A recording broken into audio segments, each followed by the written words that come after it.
I think we should go next to the miter gauge slots.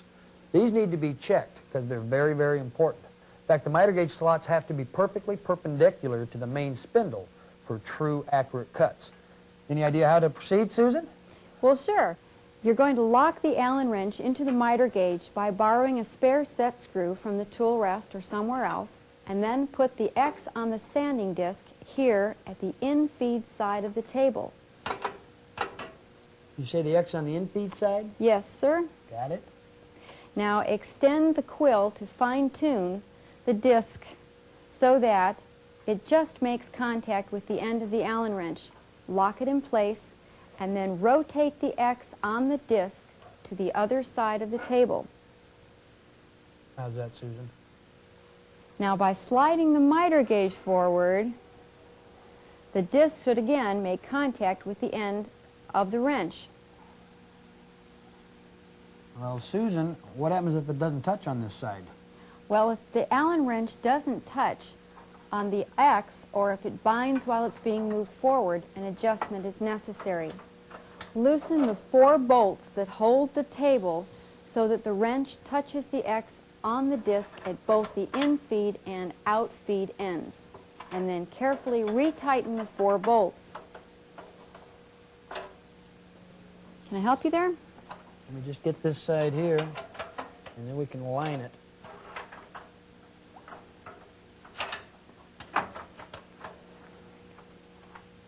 Back to 90. I'm going to make the adjustment here.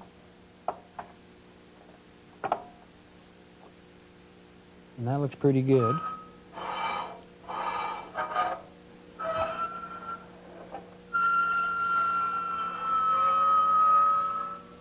I think we got it. I'll carefully tighten these back down, and then like always, we'll probably have to recheck. Recheck, of course.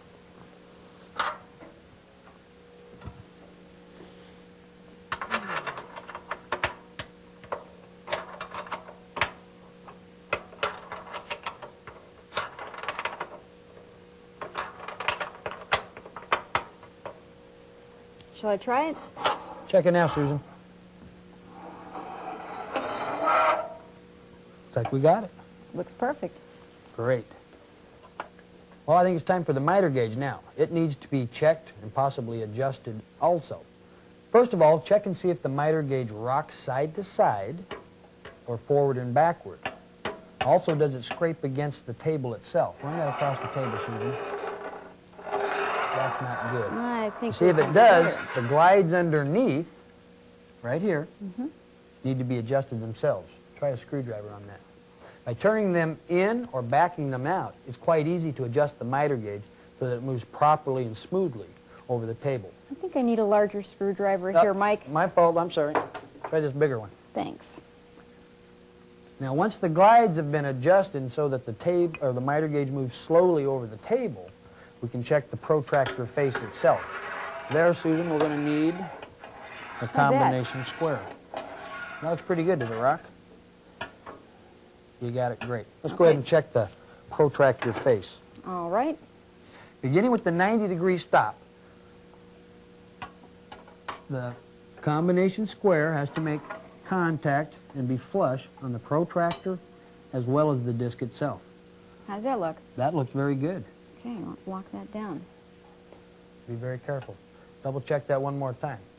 If an adjustment had been necessary, by simply loosening the protractor and moving left or right and adjusting it so that the combination square is flush with the miter gauge and the disc, you do that, lock it down. Next, you want to probably adjust the miter gauge indicator. All right. Just a little bit. Oop. How's that? Good. Okay. The next check will be the positive stop button, so you can quickly return to the 90-degree setting. And then offset that. We'll depress the plunger and turn this back. Ooh, we're off. 1 degree. That's all right, I can fix set it that. back, just like this. Tighten it down. And right there is the plunger Stop. How's that look? As long as it makes contact. I think we're doing okay. That's great. Now, we'd better not forget the 45 left and 45 degree right. Now, those are adjusted in a similar manner, aren't they? Very same. Oh, How does at that look? That looks great. Okay, lock that one down. And we will adjust the screw at the back the same way. Great. I think the last step, we better go ahead and put this safety grip miter gauge clamp on here. That, of course, takes 2 screws. Big pin right down the middle of the miter gauge. I'm going to set this at 90 screws. All the way down till it's snug. And then the 1 Phillips screw at the very back. Got that screwdriver? Here it is. Once this is attached, we're ready to start cutting wood. Safe and accurate. We are just about done, aren't we? We're almost through, Mike. Fence next? Fence is next. Take it. Now, the first thing you need to check on the rip fence is that fence rest. It must contact outfeed table tube fully. If it doesn't, loosen the screws on the fence rest just enough to adjust it. And then, of course, recheck it. Okay. There you go. That looks good, Susan. Looks great on this All side. the way across. Okay. What's next? The clamp is next, and it has to be checked, first of all, to see that it just misses the table tube as it drops into place, and that it doesn't slip if an adjustment is required. Turn the coupling until the outfeed clamp touches the table tube, and then loosen the nut an 1/8 turn or less. There you go. This one just a little bit sloppy right here. Good. Looks great.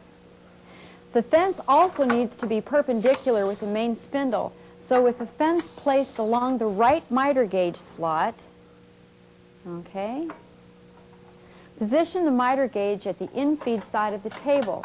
Lock a 5/32 Allen wrench into the miter gauge by borrowing a set screw from the tool rest like we did before. I'm using the same one that we did. Good. And then slide the miter gauge back and forth along the fence as it just touches the Allen wrench. This is so close, but I think if we want real accurate ripping, we better go ahead and make an adjustment. I think so.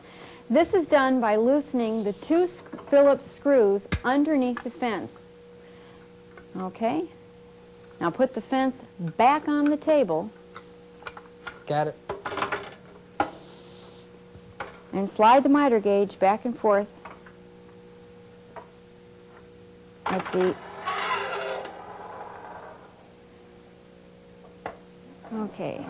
Allen wrench just touches. How does it look now? I've got it right on. I'm ready to tighten these down. Okay. Tighten the screw you can reach from underneath the table. Now you can only reach one of them, so to get the other one tightened, you have to very gently remove the fence and tighten the other screw. I think we better recheck this one too. I think so.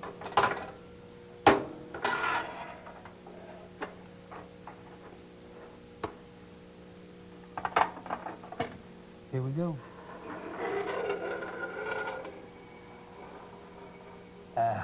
How's it look? Perfect. The extension table also must be aligned to the main table. I'll have Susan mount ours over here on the base mount side of the Mark V.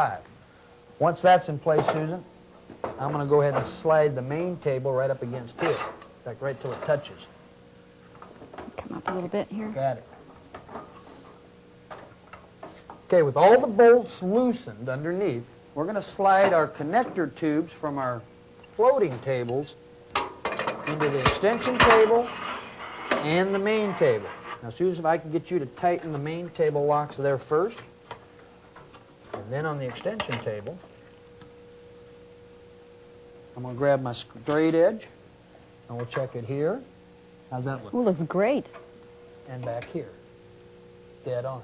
Might Great. want to relieve a little of the tension right off of here, All right. and we'll double check. Excellent. Now, starting with the infeed side first, Susan, I'll have you tighten the mounting bolts. There's 4 of them. 2 at the infeed side and 2 at the outfeed side.